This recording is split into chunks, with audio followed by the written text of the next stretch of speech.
Hello बच्चों, कैसे हैं आप? I hope you all are doing well. और आज हम स्टार्ट करने वाले हैं अकाउंटेंसी क्लास 12। और अगर आपको नहीं पता तो मैं आपको बता दूं कि हमने बिजनेस स्टडीज़ क्लास 12 का भी कंप्लीट सिलेबस के लिए अलग से एक प्लेलिस्ट बनाई हुई है। मैथ्स क्लास 12 के लिए भी हमने अलग से एक प्लेलिस्ट बनाई हुई है। तो अगर आपको देखनी है वो वीडियोस तो आप डिस्क्रिप्शन बॉक्स में जाके उस पर क्लिक करके आप वो वीडियोस देख सकते हैं। और तो आज हम स्टार्ट करने वाले हैं class 12 introduction of the syllabus. तो सबसे पहले अकाउंटेंसी आपको पता है कि अकाउंटेंसी जैसे आपने 11th क्लास में पढ़ी है, तो अगर आप 11th क्लास में अगर आपके कॉन्सेप्ट्स अच्छे हैं 11th क्लास से, तो आपको क्लास 12 में बिल्कुल भी दिक्कत नहीं होने वाली है। और बाय चांस अगर आपको कोई प्रॉब्लम हो गई है 11th क्लास में, अगर आपको कोई कॉन्सेप्ट है या फिर आपको अकाउंटेंसी अच्छे से नहीं समझ आई है, तो आपके लिए एक गुड पॉइंट ये भी है, एक पॉजिटिव पॉइंट ये भी है कि आप यहाँ पर जो 11th से 12th की जो अकाउंटेंसी वो बिल्कुल अलग है, तो यहाँ पर आपको एक प्लस पॉइंट मिल सकता है अगर आपकी 11th क्लास की अकाउंटेंसी बाय चांस खराब हो गई है। तो अब 11th क्लास तो चले गई, अब हम बात करते हैं 12th क्लास की।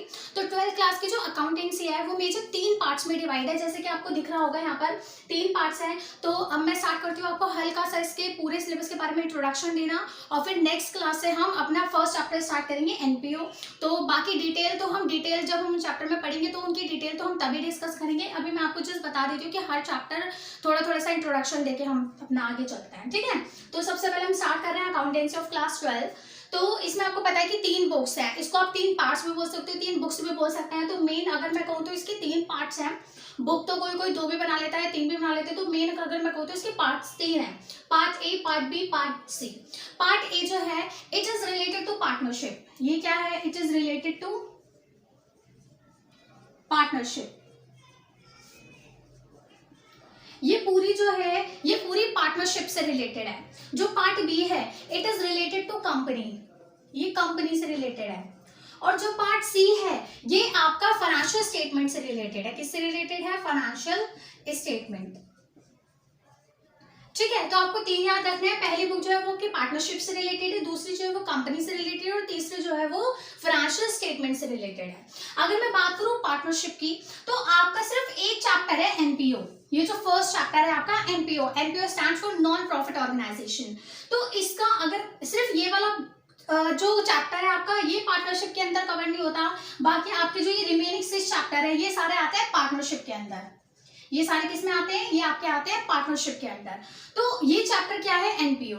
लास्ट ईयर क्या होता था, ये जो एनपीओ चैप्टर है ये आपका 11th क्लास में होता था, लेकिन इन्होंने एनपीओ, क्योंकि एनपीओ का जो लेवल है वो 11th क्लास का नहीं है, एक्चुअली वो 12th क्लास का लेवल है। तो इन्होंने एनपीओ को 11 से हटा के इसको 12th क्लास में शिफ्ट कर दिया, क्योंकि इसका लेवल थोड़ा अच्छा खासा लेवल है। तो इसलिए अब आपको एनपीओ जो 11 में पढ़ने के लिए मिलती थी अब आपको 12th में पढ़ने के लिए मिलेगी। तो एनपीओ जो है वो पार्टनरशिप का पार्ट नहीं है, it is completely different from the partnership. NPO एक अलग है, ये ऐसी ऑर्गेनाइजेशन, इसके नाम से पता चल रहा है NPO. NPO stands for non profit organisation. ये एक ऐसी ऑर्गेनाइजेशन के लिए इसमें बुक्स ऑफ अकाउंट्स बनाते हैं।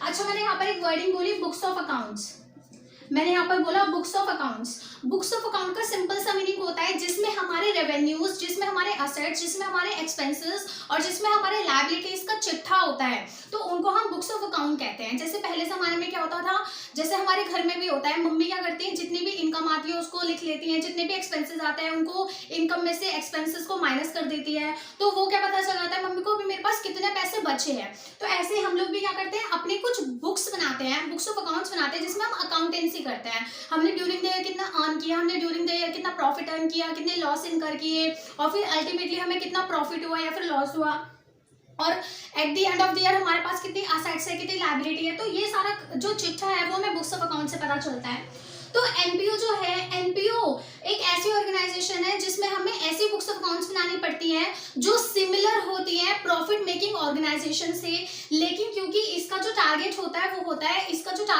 वो वेलफेयर होता है, यानी कि ये पैसों के लिए नहीं बनाई जाती है ऑर्गेनाइजेशन, ये बनाई जाती है नॉन प्रॉफिट, यानी कि प्रॉफिट मोटिव नहीं होता है इसका।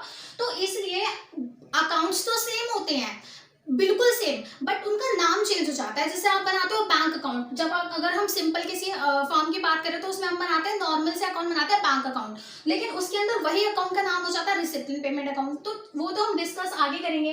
तो सिंपल सी बात है, एनपीओ से different chapter, it's not a part of the partnership, और इसका फुल फॉर्म होती है नॉन प्रॉफिट ऑर्गेनाइजेशन। ये ऐसी ऑर्गेनाइजेशन थी, हम यहाँ पर accounts books of account prepare करने वाले, which is not concern with the profit. ठीक है, तो ये हमारा फर्स्ट चैप्टर है एनपीओ। जब मैं आपको चैप्टर स्टार्ट करूंगी, जब मैं आपका सिलेबस स्टार्ट करूंगी, तो सबसे पहले मैं आपको एनपीओ ही लेके चलूंगी और आपको बहुत मजा आएगा, आई होप। ठीक है, दूसरा लेके चलते हैं फंडामेंटल ऑफ पार्टनरशिप। अब ये सारे चैप्टर जो है पार्टनरशिप से रिलेटेड है। पार्टनरशिप का मतलब क्या होता है? पार्टनरशिप का मतलब होता है जब दो या दो से ज्यादा पर्सन्स एक साथ मिलके काम करते हैं, कोई बिजनेस स्टार्ट करते हैं और वो किससे कंसर्न होते हैं? They are concern with profit. उनकी इंटेंशन होती है कि हमें प्रॉफिट अर्न करना है, यानी कि दो या दो से ज्यादा पर्सन जो मिलके एक ऑब्जेक्टिव को अचीव करने की कोशिश करता है, that is called as partnership. तो यहाँ पर हमने पार्टनरशिप का मीनिंग समझा। तो हम सेकंड चैप्टर में पढ़ेंगे फंडामेंटल ऑफ पार्टनरशिप। इसमें आपको ये पता चलेगा कि पार्टनरशिप में हमें कौन कौन से अकाउंट्स प्रिपेयर करने होते हैं, उसके कुछ नए नए टर्म्स पढ़ने के लिए हमें पता चलेंगे, जैसे what do we mean by partnership deed, और उस पार्टनरशिप डीड में क्या क्या लिखा होता है। तो ये पूरा पार्टनरशिप का फंडामेंटल होगा, सारी चीजें हम इसमें पार्टनरशिप के बारे में पढ़ने वाले हैं। उसके बाद आपका थर्ड चैप्टर आता है गुडविल। इसका पूरा नाम तो है वैसे कैलकुलेशन ऑफ गुडविल। इसमें हम जो रिमेनिंग जो पार्टनर्स होते हैं, उन्होंने वो अगर कोई भी फर्म काम कर रही है कुछ सालों से, तो जब वो फर्म काम कर रही है, काफी साल हो गए उसे काम करते हुए, तो ऑफ कोर्स उसने मार्केट में अपनी कुछ रेपुटेशन बनाई होगी, तो उस रेपुटेशन को अकाउंट्स में हम गुडविल कहते हैं। तो यहाँ पर हम गुडविल की कैलकुलेशन करना सीखेंगे। बहुत सारे डिफरेंट मेथड है, तो वो सारे मेथड में आपको क्लास में कराऊंगी, कवर करेंगे हम। चेंज इन पीएसआर, फिर यहीं पर आपका आ जाता है next chapter, that is called as change in PSR. PSR stand for profit sharing ratio. Next आ जाता है एडमिशन। एडमिशन ऑफ किसका? Admission of a partner. तो ये चैप्टर है आपका, जब नया पार्टनर, मान लो जैसे दो पार्टनर है ए और बी, और एक नया पार्टनर हमारे फर्म के अंदर एडमिट होना चाहता है, तो यहाँ पर हम ये वाला कॉन्सेप्ट लगाते हैं, admission of a partner. Next concept आ जाता है आपका रिटायरमेंट और डेथ, यानी कि अब हमारी 3 पर्सन्स की एक पार्टनरशिप चली थी, उसमें से एक पार्टनर जो है वो रिटायर हो जाता है। तो रिटायर होने का मतलब कि वो फर्म छोड़ के जाना चाहता है। और एक कॉन्सेप्ट, इसी के अंदर एक और कॉन्सेप्ट आता है, that is called as death. Retirement और डेथ, यानी कि पार्टनर जो हमारे पार्टनर्स थे, उनमें से एक पार्टनर की डेथ हो रही है या फिर रिटायरमेंट हो रही है, तो यहाँ पर हम ये वाला कॉन्सेप्ट लगाएंगे, रिटायरमेंट और डेथ ऑफ अ पार्टनर।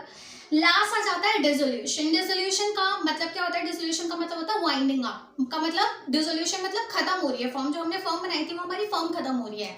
तो यहाँ पर हम लास्ट पढ़ेंगे, जब हमारी फर्म खत्म हो जाती है, किसी भी कारण से खत्म हो सकती है, या तो वॉलेंट्री डिसोल्यूशन, यानी कि पार्टनर चाहते हैं कि हम अपनी इस फर्म को चला नहीं चाहते, या फिर उनको कोर्ट से ऑर्डर आया कि आपको ये फर्म बंद करनी पड़ेगी, कुछ भी रीजन हो सकता है, तो उस केस में हमें अपनी फर्म जब बंद करनी पड़ती है, तो that is called as dissolution of partnership.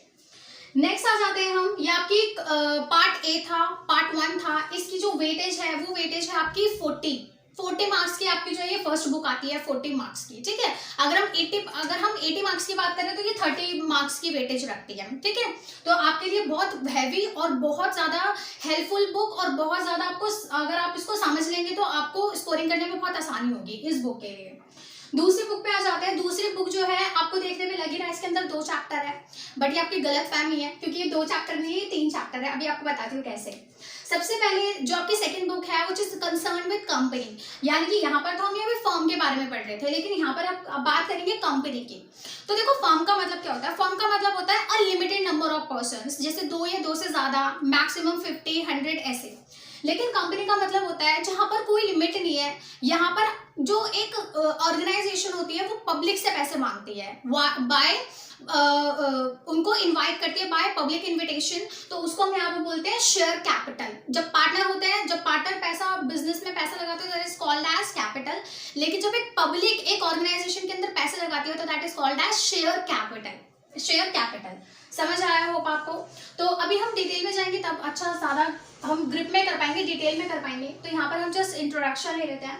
तो सबसे पहले चैप्टर आ जाएगा आपका शेयर कैपिटल। इसके अंदर आप बहुत सारे कॉन्सेप्ट्स करने वाले हैं, बहुत सारे, कॉलिन एरियर, कॉलिन एडवांस, उसके बाद आ जाता है आपका फोरफीट, री इशू, तो इसमें बहुत सारा कॉन्सेप्ट है।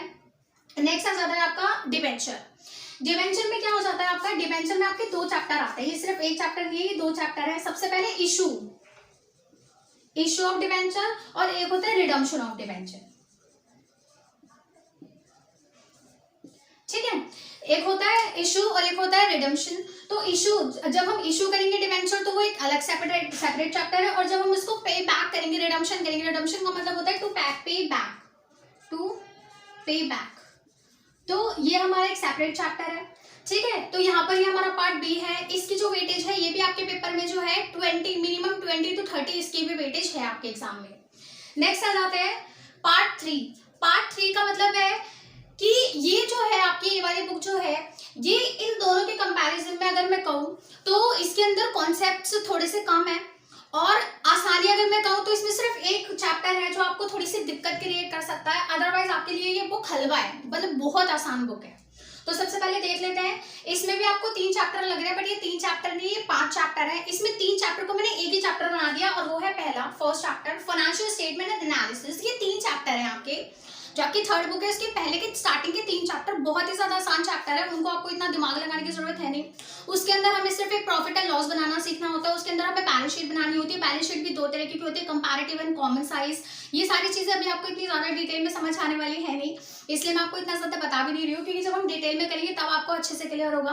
तो ये एक चैप्टर नहीं है, ये 3 चैप्टर है। इसमें आपको नई नई तरीके की बैलेंस शीट बनाने की आप सीखोगे, नए नए तरीके की बैलेंस शीट होगी, नए नए तरीके का प्रॉफिट एंड लॉस होगा, और इसमें आपको बहुत सारे टर्म्स पता चलेंगे। आपको नई बैलेंस शीट बनाना आप इसके अंदर सीखोगे।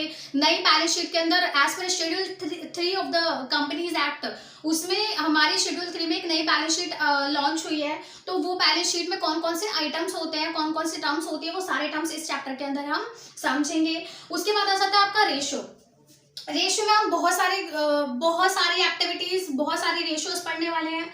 तो ये आपका बहुत इंपॉर्टेंट चैप्टर है। इसमें आपको सिर्फ इस बात पे ध्यान लगाना है कि आपको सिर्फ फॉर्मूलाज याद करने हैं। अगर इसमें आपको फॉर्मूले याद है तो ये पूरा चैप्टर आप अच्छे से स्कोर कर सकते हो।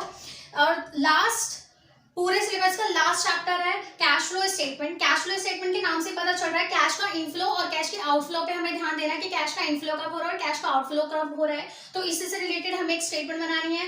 पूरे सिलेबस का सबसे ज्यादा इंपॉर्टेंट और सबसे ज्यादा वेटेज रखने वाला ये चैप्टर है। 8 मार्क्स तक का ये आपका पेपर में आ जाता है, तो इस पे आपको बहुत अच्छे से ध्यान देना है। ध्यान तो आपको पूरे सिलेबस पे ही देना है। तो ये आज का हमारा इंट्रोडक्शन था। आई होप आपको इंट्रोडक्शन समझ आए। अगर कोई चैप्टर आपको नहीं भी, अभी कोई टर्म क्लियर नहीं हो, तो घबराने की बिल्कुल जरूरत नहीं है, क्योंकि जब हम डिटेल में जाएंगे तब आपको सारे चैप्टर्स अच्छे समझ आएंगे, सारे टर्म्स आपको अच्छे समझ आएंगी। और अगर आपको आज की मेरी वीडियो अच्छी लगी है तो इसको आपको अपने दोस्तों के साथ शेयर करना है, क्योंकि आपका शेयर ही मेरी मोटिवेशन है। और अगली वीडियो में हम नया चैप्टर स्टार्ट करने वाले हैं एनपीओ, और तब तक के लिए आपको मुझसे जुड़े रहना है, सुरक्षित रहना है और घर पर रहना है। Thank you.